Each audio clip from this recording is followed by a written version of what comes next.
ये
है मंथन और जो ये है रंभा।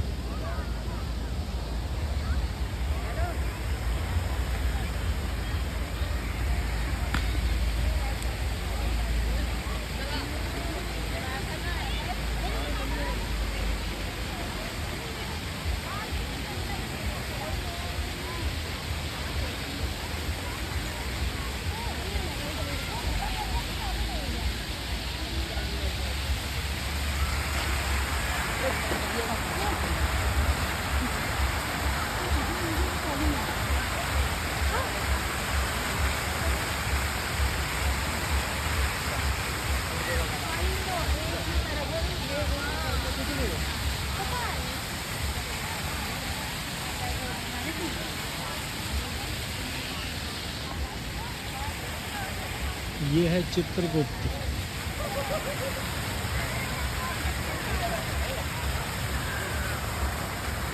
ये है इंद्र।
देखो भाई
महारथी आदिकाल की विलुप्त हो रही ऋषि परंपरा का पुनरुत्थान की गाथा वेदवाणी से प्रारंभ करने की चेष्टा की गई है।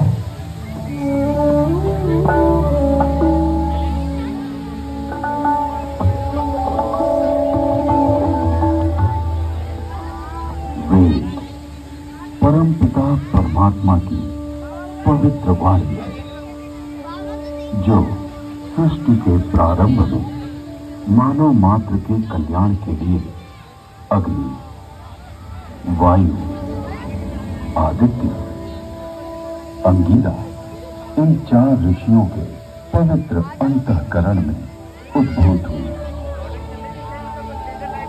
तत्व ज्ञान की दृष्टि से वेद एक है, किंतु विषय विभाग की दृष्टि से इसे 4 भागों में बांटा गया है। ऋग्वेद, यजुर्वेद, सामवेद और अथर्ववेद। ऋग्वेद में ज्ञान का विषय, यजुर्वेद में कर्म का विषय, सामवेद में उपासना का विषय और अथर्ववेद में विज्ञान का विषय है। विश्व साहित्य का प्राचीनतम ग्रंथ वेद है। मानव जाति के प्राचीनतम ग्रंथ होने के कारण उस समय की सभ्यता, संस्कृति, आचार विचार और कर्तव्य आदि को जानने का स्रोत वेद है। भारतीय दर्शन, साहित्य, ललित कला, संगीत, ज्योतिष, ज्ञान विज्ञान वेदों में है। वस्तुतः वेद संसार के समस्त पदार्थों का बोध कराते हैं। वेद के भाष्यकार आचार्य सायण कहते हैं, इष्ट की प्राप्ति एवं अनिष्ट के परिहार के अलौकिक उपाय को बतलाने वाले ग्रंथ वेद हैं। सबके द्वारा पूजनीय और यजनीय परमात्मा से ऋग्वेद, यजुर्वेद, सामवेद और अथर्ववेद प्रकट हुए। ऋग्वेद के मंत्र दृष्टा ऋषि कहते हैं, तस्माद् व्यादत् वरुता ऋचा सामानि जगिरे छंदांसि जगिरे तस्माद् यजुस्त तस्माद् जायत। ऋग्वेद, जिसके द्वारा विभिन्न देवताओं की स्तुति की जाती, उसे ऋग कहते हैं।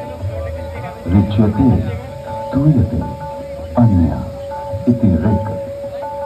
इस प्रकार की ऋचाओं के संग्रह का नाम ऋग्वेद है। ऋग्वेद विश्व साहित्य का प्राचीनतम ग्रंथ है। ऋग्वेद में 10 मंडलों में 1028 सूक्त में 10,600 मंत्र हैं। यजुर्वेद, यजुर्वेद में कर्मकांड का प्राधान्य है, जिसकी समाप्ति अनियत अक्षरों वाली है अथवा जो गद्यमय है, उसे यजुष कहते हैं। अनियताक्षरावसानो यजुर। यजुर्वेद के 2 भाग हैं, शुक्ल यजुर्वेद एवं कृष्ण यजुर्वेद।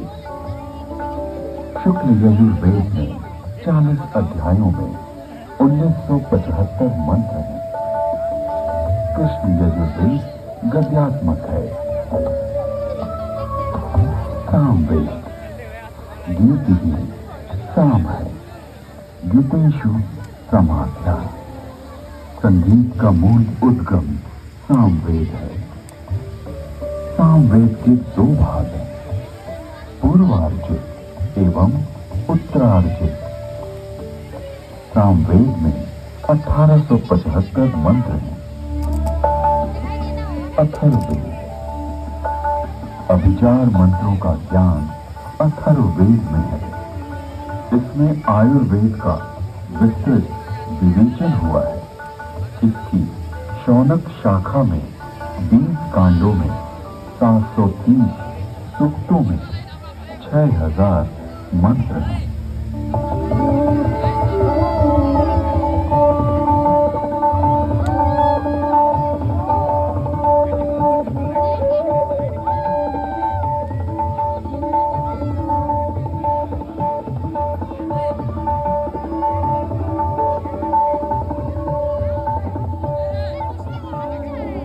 प्राचीन काल में वेद श्रुति परंपरा से अक्षुण्ण रहे। वैदिक ऋषियों ने वेदों को कंठस्थ किया और अपने शिष्यों को इसका श्रवण कराया। शिष्यों ने सुनकर वेदों को कंठस्थ किया और उन्होंने अपने शिष्यों को सुनाकर कंठस्थ कराया। इस प्रकार श्रुति परंपरा से वेद अक्षुण्ण बने रहे। वेदों में किसी भी प्रकार की मिलावट न हो सके, इसके लिए वैदिक ऋषियों ने विस्तृत पाठों का निर्माण किया। वेदों में मंत्र दृष्टा ऋषियों का उल्लेख है, जिन्होंने मंत्रों का साक्षात्कार किया। इस परंपरा में सप्त ऋषियों का विशेष महत्व बतलाया गया है। सप्त ऋषियों का वैशिष्ट्य उपनिषद एवं पुराणों में मिलता है। ये 7 ऋषि हैं: वशिष्ठ, विश्वामित्र, जमदग्नि, भारद्वाज, अत्रि, गौतम, अगस्त्य। वेदों में अनेक ऋषिकाओं का भी उल्लेख है। इन ऋषियों की परंपरा का अनुपालन करने वाले ऋषियों ने भी इन्हीं नामों को धारण किया।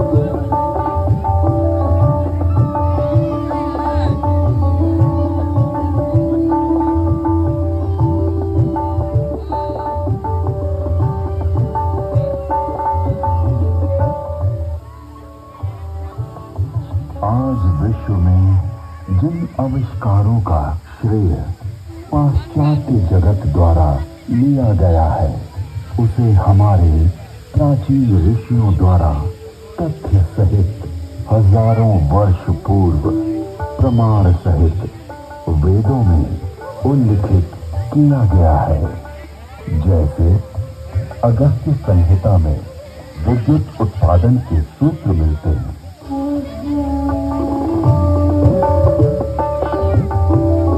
एक मिट्टी का पात्र लें, उसमें ताम्र पट्टिका कॉपर शीट डालें तथा शिखग्रीवा कॉपर सल्फेट डालें।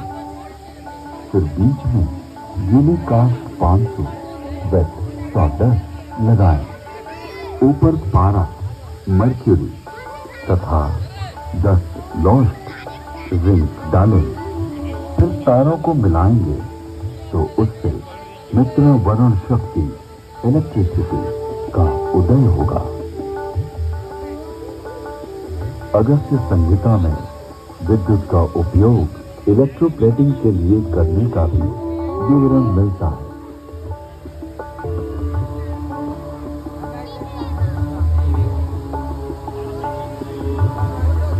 अतः अगस्त्य को कुंभोधव, बैटरी बोन भी कहते हैं।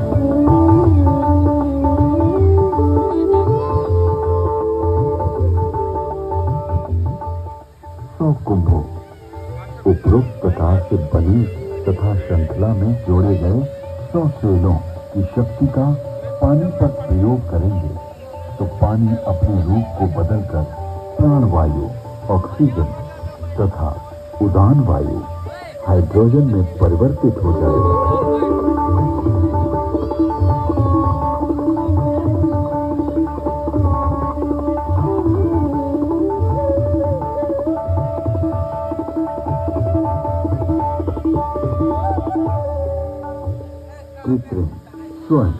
अथवा रजत के लेप को सत्कृति कहा जाता है। लोहे के पात्र में सुशक्त जल तेजाब का घोल इसका सानिध्य पाते ही यवक्षार सोने या चांदी का नाइट्रेट ताम्र को स्वर्ण या रजत में ढक लेता है।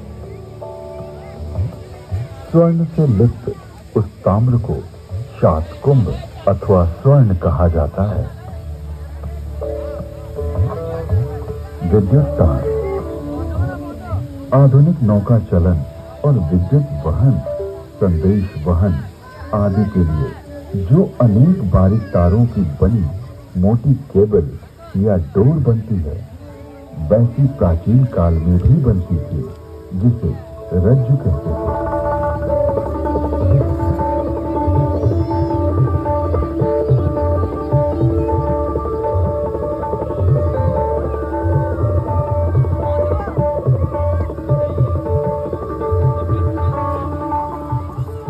तारों का सूत्र बनता है।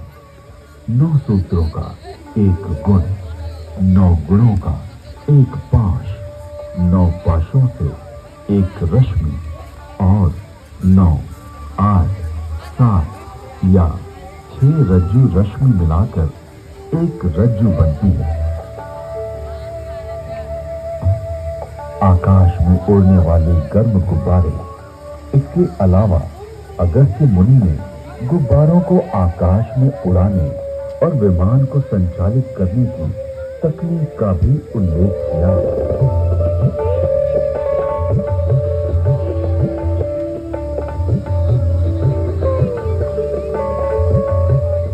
उड़ान वायु हाइड्रोजन को वायु प्रतिबंधक वस्त्र में रोका जाए तो यह विमान विद्या में काम आता है। यानी वस्त्र में हाइड्रोजन पक्का बांध दिया जाए तो उसमें आकाश में उड़ा जा सकता है।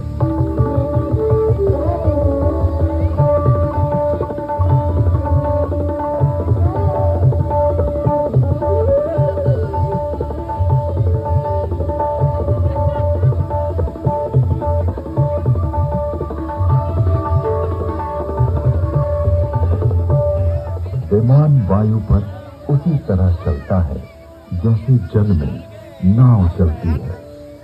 तत्पश्चात उन काव्य पंक्तियों में गुब्बारों और आकाश छत्र के लिए रेशमी वस्त्र सुयोगी कहा गया है, क्योंकि वह बड़ा लचीला होता है।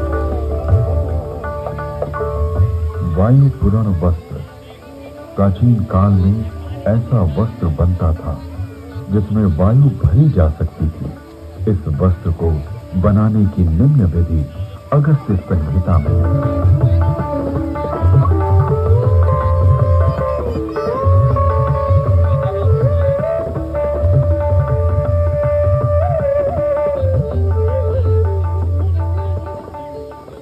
पृथ्वी का सूर्य की परिक्रमा करने का वर्णन ऋग्वेद, यजुर्वेद और अथर्ववेद के मंत्रों में मिलता है।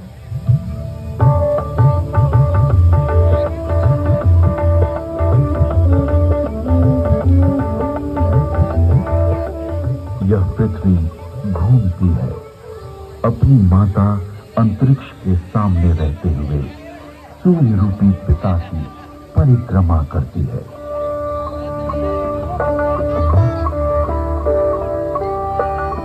पृथ्वी क्षा सूर्य कृष्ण की प्रदक्षिणा करती है।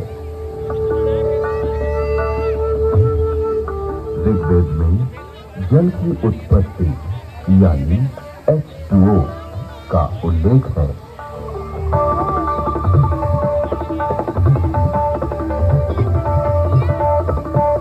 जल की प्राप्ति के लिए मैं पवित्र ऊर्जा एनर्जी वाले मित्र ऑक्सीजन और दोषों को नष्ट करने वाले वरुण हाइड्रोजन को ग्रहण करता हूं। यजुर्वेद में सूर्य में उच्च जल तत्व यानी हीलियम का संकेत किया गया है।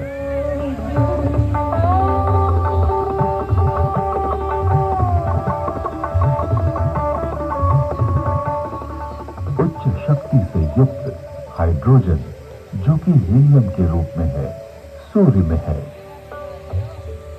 सूर्य के चारों ओर गैसों के समूह का उल्लेख ऋग्वेद में है।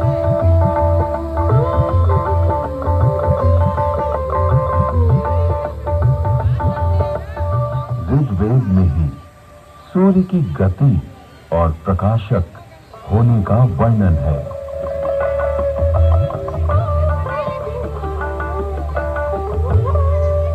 हे सूर्य, तू ऐसे वेग से, जो कि मनुष्य के ज्ञान से बाहर है, सबको दिखाई देता हुआ सदा चलता रहता है।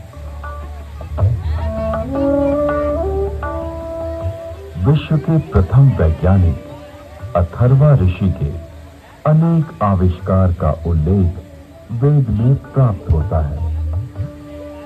इष्ट, वृक्ष आदि से अग्नि, ऊर्जा। अथर्वा ऋषि ने मंथन, घर्षण